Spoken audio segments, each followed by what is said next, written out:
அகில இந்திய புண்ணிய தலங்களில் ஒன்றாக கருதப்படுவதும் காசிக்கு நிகராக போற்றப்படுவதுமான ராமேஸ்வரம் ராமநாத சுவாமி திருக்கோவிலுக்கு ஆடி, தை மற்றும் புரட்டாசி அமாவாசை காலங்களில் பல்லாயிரக்கணக்கானோர் வருகை தந்து முன்னோர்களுக்கு திதி கொடுத்து வழிபடுவது வழக்கம். இதேபோல் நாடு முழுவதும் உள்ள புனித தலங்கள் மற்றும் நீர்நிலைகளில் ஏராளமானோர் திரண்டு முன்னோர்களை வழிபடுவர். இதில் ஆடி அமாவாசை மற்றும் தை அமாவாசையை விட புரட்டாசி மாதத்தில் வரும் மகாலய அமாவாசை முன்னோர்களுக்கு மட்டுமல்லாது மறைந்த நண்பர்கள், குருமார்கள் மற்றும் வளர்ப்பு பிராணிகளுக்கு திதி கொடுத்து பூஜை செய்து வழிபடுவதற்கு உகந்த காலமாக கருதப்படுகிறது.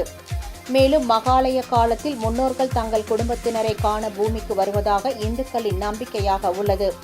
இந்நிலையில் இன்று மகாலய அமாவாசையை முன்னிட்டு அதிகாலை முதலே பல்லாயிரக்கணக்கான பக்தர்கள் ராமேஸ்வரம் வருகை தந்து அங்குள்ள அக்னி தீர்த்த கடலில் புனித நீராடி தங்களது முன்னோர்களுக்கு திதி கொடுத்து வழிபட்டனர். மேலும் ஏழை எளியவர்களுக்கு ஆடைகள் மற்றும் உணவு வழங்கினர். பின்னர் நீண்ட வரிசையில் காத்திருந்து ராமநாத சுவாமி மற்றும் ஸ்ரீ பர்வதவர்த்தினி அம்மனை தரிசனம் செய்தனர்.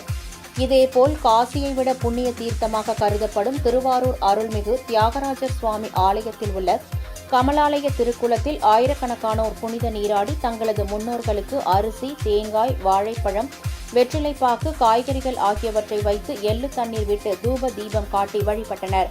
மேலும் பசுவுக்கு அகத்திக்கீரை கொடுத்து சுவாமி தரிசனம் செய்தனர்.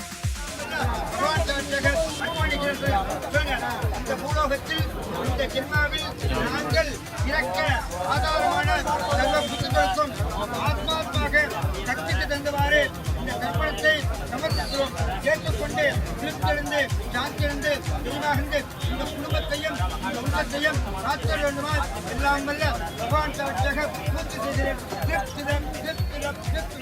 தூத்துக்குடியில் உள்ள சுந்தரபாண்டிய விநாயகர் ஆலய வளாகத்தில் அமைந்துள்ள தெப்பக்குளத்தில் நீராடி ஏராளமானோர் தங்களது முன்னோர்களுக்கு தர்ப்பணம் செய்து வழிபட்டனர். பின்னர் நீண்ட வரிசையில் நின்று விநாயகர் பெருமானை வழிபட்டு சென்றனர். ராணிப்பேட்டை மாவட்டம் சோழிங்கரை அடுத்த 108 திவ்ய தேசங்களில் ஒன்றான லட்சுமி நரசிம்ம சுவாமி திருக்கோவிலில் உள்ள பிரம்மதீர்த்த குளத்தில் மகாலய அமாவாசையை முன்னிட்டு சோழிங்கர் மற்றும் அதன் சுற்றுவட்டார பகுதிகளில் இருந்து 2000த்திற்கும் மேற்பட்டோர் புனித நீராடி தங்கள் முன்னோர்களுக்கு தர்ப்பணம் செய்தனர். பின்னர் குளக்கரையில் அமைந்துள்ள 32 அடி உயரமுள்ள ஆஞ்சநேயரை வழிபட்டனர். தர்ப்பணம் கொடுக்க வந்தவர்கள் இருசக்கர வாகனங்களை சாலை ஓரங்களில் நிறுத்தியதால் சோழிங்கர் அரக்கோணம் சாலையில் போக்குவரத்து பாதிக்கப்பட்டது. தஞ்சை மாவட்டம் திருவையாறு காவிரிக்கரை புஷ்ப மண்டப படித்துறையில் சிறுவர்கள், பெண்கள், ஆண்கள் என ஏராளமானவர்கள் புனித நீராடி அரிசி, காய்கறி, கீரை ஆகிய பொருட்களை புரோகிதர்களுக்கு தானமாக கொடுத்து மறைந்த தங்கள் மூதாதையர்களுக்கு திதி கொடுத்து வழிபட்டனர். திருவண்ணாமலை மாவட்டம் செங்கத்தில் உள்ள அருள்மிகு ருக்மணி சத்யபாமா உடனுரை வேணுகோபால பார்த்தசாரதி பெருமாள் மற்றும் வீர சுந்தரர் ஆஞ்சநேயர் ஆலயம் அருகே செய்யாற்றங்கரையில் உள்ள நீத்தார் மேடையில் ஏராளமானோர் முன்னோர்களுக்கு திதி கொடுத்து வழிபட்டனர். வேலூர் முத்துமண்டபம் பகுதியில் உள்ள பாலாற்றின் கரையில் மகாலய அமாவாசையை முன்னிட்டு ஏராளமானோர் தங்கள் முன்னோர்களுக்கு திதி கொடுத்து வழிபட்டனர். இறந்து போனவங்களுக்கெல்லாம் தர்ப்பணம் கொடுக்கறதுனால நமக்கு பித்தூர் தர்ப்பணத்திலிருந்து அவங்க சாபத்திலிருந்து நமக்கு ஒரு நன்மை கிடைக்குது. ரெண்டாவது அவங்க எதிர்பார்க்கறது என்னன்னா நகை, நட்டு, பொருள் எதுவுமே எதிர்பார்க்கறதில்லை. அவங்க எள்ளு தண்ணி கொடுக்குறானா அதுதான் அவங்களுக்கு ஆகாரம். மாலை பட்சத்தில் பித்துக்கள்லாம் மேலோகத்துலேருந்து கீழோகத்துக்கு அவங்களுக்கு நம்ம குடும்பத்தில் புற்றார் உறவினர் எல்லாரையும் பார்க்கறதுக்கு வர்றாங்க. எப்படின்னா மானச ரூபமாக வராங்க. நம்ம கண்ணுக்கு தெரியாது ஆசீர்வாதம் பண்ணி எல்லாரும் தெரிஞ்சியா தீர்காஷா இருக்கணும்னு செய்வாங்க. இந்த தர்ப்பணம் காசியிலையும் ராமேஸ்வரத்திலும் இன்னும் இருக்கக்கூடிய தீர்த்த கஷேத்திரங்களில் செஞ்சால் எந்த பலன் கிடைக்குமோ அந்த பலனை நமக்கு பித்துக்கள் கொடுக்குறாங்க. காசி ராமேஸ்வரம் போக முடியாதவங்க மானசீகமாக பிரார்த்தனை பண்ணி நம்ம புண்ணிய சேஷ்டமாக செய்யாத நதியில் தீர்த்தம் கொடுத்தாவே போதும்.